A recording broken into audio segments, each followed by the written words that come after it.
Om Swastiastu. Selamat pagi semuanya. Pada kesempatan kali ini, kelompok kami memilih topik nomor 4, yaitu teknologi atau inovasi terkini yang berdampak ke masyarakat luas. Kelompok kami memilih teknologi cloud computing. Sebelum ke materi, izinkan saya dan kelompok saya memperkenalkan diri terlebih dahulu. Perkenalkan, nama saya Kadek Ganis Jarensa Panca dengan NIM 2215101026. Perkenalkan, nama saya Gede Bagus Nugraha dengan NIM 2215101019. Perkenalkan, nama saya Ida Bagus Bayu Nandana dengan NIM 271501034. Baik, seperti yang kita ketahui, kita sudah memasuki era revolusi industri 4.0, di mana semua sektor akan beralih menggunakan teknologi. Semua perusahaan harus mulai beradaptasi supaya tetap dapat bersaing dan juga tidak ketinggalan. Salah satu caranya adalah dengan memanfaatkan teknologi yang ada, seperti cloud computing. Cloud computing sudah tidak lagi asing, dipakai oleh perusahaan-perusahaan besar guna membantu menghemat waktu dan mencegah human error. Cloud computing merupakan sebuah teknologi yang menjadikan internet sebagai pusat server untuk mengelola data dan juga aplikasi pengguna. Apa itu cloud computing? Cloud computing atau komputasi awan adalah metode penyampaian berbagai layanan melalui internet. Sumber daya yang dimaksud contohnya adalah aplikasi seperti penyimpanan data, server, database, jaringan, dan perangkat lunak. Cloud computing akan menyimpan semua data dan informasi dalam satu server, sehingga dapat diakses kapanpun dan dimanapun, melalui jaringan internet, tanpa perlu menghabiskan banyak waktu dan dana untuk proses instalasi dan konfigurasi server, storage, atau database. Selanjutnya, tipe-tipe cloud computing. Yang pertama ada public cloud. Jenis public cloud merupakan bentuk paling umum dan banyak digunakan dari cloud. Para pelanggan, baik individu maupun perusahaan, bisa mengakses layanan yang disediakan oleh provider melalui internet. Nantinya, sumber daya komputasi seperti aplikasi, sistem penyimpanan data, dan jaringan yang diakses berbagai dengan banyak pengguna yang berbeda. Saat ini, jenis layanan public cloud digunakan oleh banyak perusahaan, karena para vendor memiliki infrastruktur yang telah dilengkapi data center berkapasitas besar seperti Amazon, Google, Microsoft, dan Azure. Hal itu memungkinkan pengguna lebih fleksibel dalam menentukan atau meningkatkan sumber daya yang ingin disewa atau membayarnya. Sesuai pemakaian tersebut, dari sisi keamanan bisa dibilang public cloud sangat mengutamakan faktor keamanan. Jadi, walaupun berada di lingkungan cloud yang sama, pengguna satu tidak bisa mengintip data pengguna lain. Yang kedua,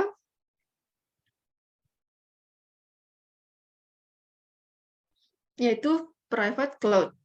Private cloud merupakan layanan yang dirancang untuk memenuhi kebutuhan organisasi atau perusahaan tertentu. Infrastruktur layanan private cloud dikelola dan dioperasikan hanya untuk kelompok yang umumnya berskala besar dan memiliki kemampuan untuk memiliki cloud sendiri. Dari sisi lokasi, private cloud bisa berada pada posisi on-site atau off-site. Pada prinsipnya, layanan private cloud tidak bisa diakses melalui secara umum dan terbuka layanan public cloud, melainkan hanya bisa diakses oleh pihak internal perusahaan. Perusahaan memiliki kendali atas pelaksanaan cloud, baik perangkat keras, jaringan, sistem operasi, maupun perangkat lunak lain yang digunakan untuk menciptakan cloud. Yang ketiga ada community cloud. Community cloud merupakan infrastruktur cloud yang digunakan secara bersama oleh beberapa organisasi yang memiliki kepentingan yang sama dan kebutuhan tingkat keamanan yang sama. Komputasi jenis ini digunakan secara eksklusif didasari oleh poin-poin pertimbangan kesamaan. Misalnya saja kebutuhan keamanan yang sama, misi dan kebijakan yang sama, atau pertimbangan kepatuhan yang serupa. Cloud kemungkinan dimiliki dan dikelola oleh satu atau lebih organisasi dalam komunitas tersebut. Bisa juga dimiliki oleh ketiga atau gabungan antara organisasi dan pihak ketiga. Dan yang terakhir, ada hybrid cloud. Infrastruktur cloud yang tersedia pada hybrid cloud ini merupakan gabungan dari jenis cloud lain. Meski secara entitas tetap berdiri sendiri, tapi ada teknologi yang memungkinkan portabilitas data dan aplikasi antar cloud tersebut terhubung.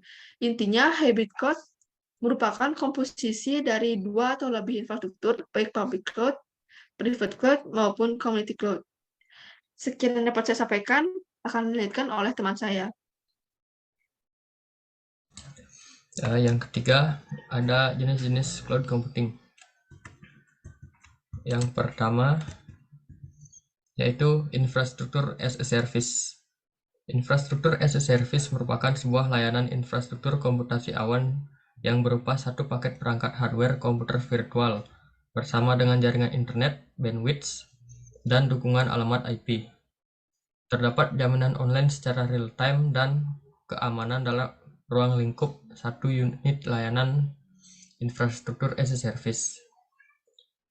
Contoh infrastruktur as a service antara lain Cisco yang menyediakan fitur dasar solusi telepon dan Biznet GeoCloud sebagai pusat data virtual untuk korporasi. Infrastruktur as a service adalah jenis layanan cloud computing paling komprehensif dan fleksibel pada dasarnya. Layanan ini menyediakan infrastruktur komputasi yang disediakan dan dikelola di pusat data. Tanpa infrastruktur as a service, kamu harus membuat server sendiri. Tentunya akan memakan biaya yang sangat mahal. Yang kedua, platform as a service. Platform as a service merupakan sebuah layanan berbasis cloud dengan cara menyewa perangkat keras, sistem operasi, storage, dan kapasitas jaringan via internet. Pengguna bisa menyewa virtual server dan layanan untuk menjalankan software berbasis web yang telah dikembangkan. Selain itu, pengguna juga dapat menguji software berbasis web yang sedang dikembangkan. Biasanya, platform as a service berupa framework yang digunakan oleh pengembang atau developer, khususnya perusahaan startup untuk berfokus membangun atau membuat perangkat lunak. Dengan menggunakan platform as a service, pengguna bisa memperoleh sumber daya untuk membuat perangkat lunak tanpa harus membeli hardware yang diperlukan. Yang ketiga, software as a service.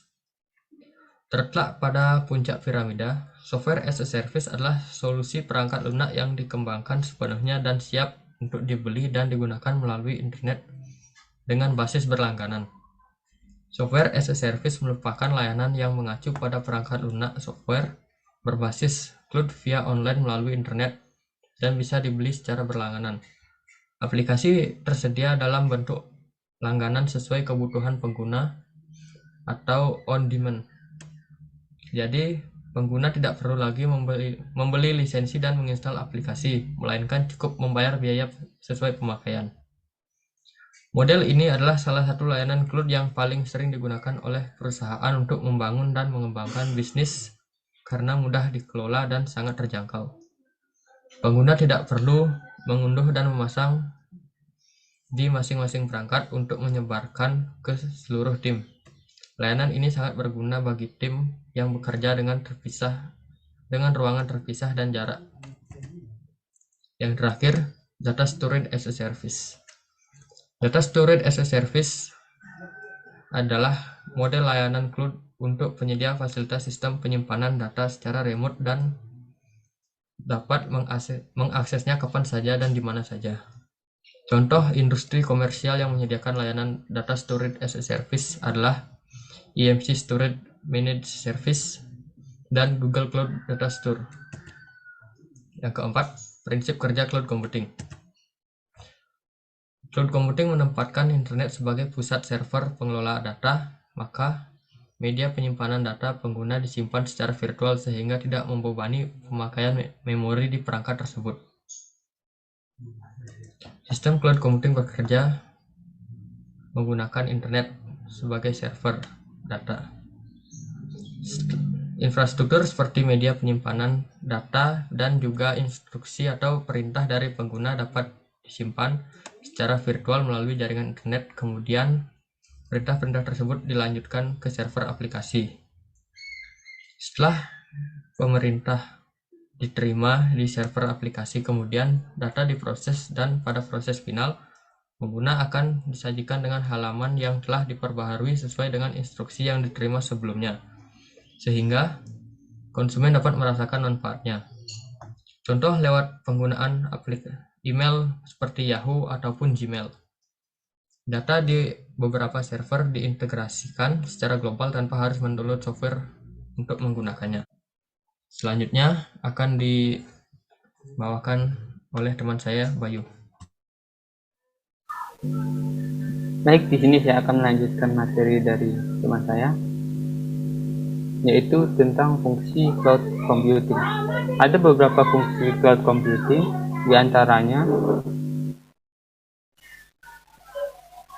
1. Mempermudah infrastruktur IT dan pengolahannya. 2. Mengurangi risiko kehilangan data dan risiko pemeliharaan server. 3. Efisiensi biaya sehingga perusahaan tidak perlu mengeluarkan biaya membeli server fisik atau upgrade server.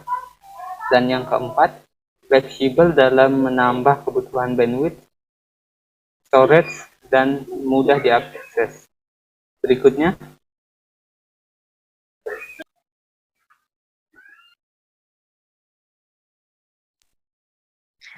Baik, sekian yang dapat kami sampaikan. Mohon maaf jika terdapat kesalahan maupun kekurangan kata. Kami tutup dengan Parama Santi. Om Santi Santi Santi Om.